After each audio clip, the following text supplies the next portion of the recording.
ராவணனுடைய தம்பி விபீஷ்ணன், அவனை பார்த்து ராமபுரான் ரொம்ப ஆச்சரியமா கேட்கிறார், எப்படி நீ மட்டும் இவ்வளவு நல்லவனா இருக்க, அந்த கூட்டத்துக்குள்ள கடந்துக்கிட்டு ஆச்சரியமா இருக்க அப்படின்னு கேட்கும் பொழுது விபீஷ்ணன் சிரிச்சுக்கிட்டே சொன்னாராம், இருக்க முடியும், 32 பற்களுக்கிடையே ஒரு மென்மையான நாக்கு இருக்குதுல்ல, அதே போலத்தான் விபீஷ்ணன் சொன்னாராம். அப்ப நல்லவங்க எங்க இருந்தாலும் நல்லவர்களாக இருக்க முடியும்.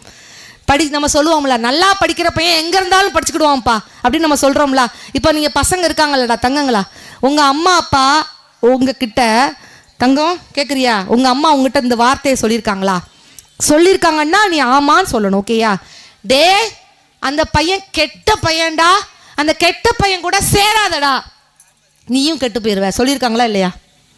சொல்லியிருக்காங்க. அம்மாக்கள் நீங்கள் எல்லாரும் சொல்லியிருப்பீங்கல்ல, மோஸ்ட்லி எல்லாரும் சொல்லியிருப்பாங்க, அந்த பையன் கெட்ட பையன், அந்த கெட்ட பையன் கூட நீ சேர்ந்துடாத. எல்லாரும் அக்கா நம்ம சொல்லியிருப்போம்லக்கா, அரசலக்கா, நீ தான்க்கா கரெக்டாக எல்லாத்துக்கும் மண்டையாடுற. ஆமாம் சொல்லியிருக்கோம்.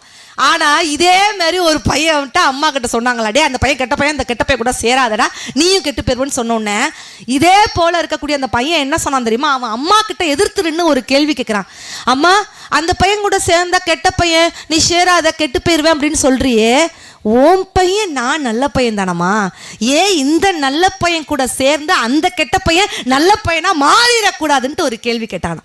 கரெக்டா இல்லையா? அப்போ அந்த குழந்தைகள் எவ்வளவு தூரம் ஷார்ப்பாக யோசிக்கிறாங்க அப்படிங்கிறது யோசிப்பாரு.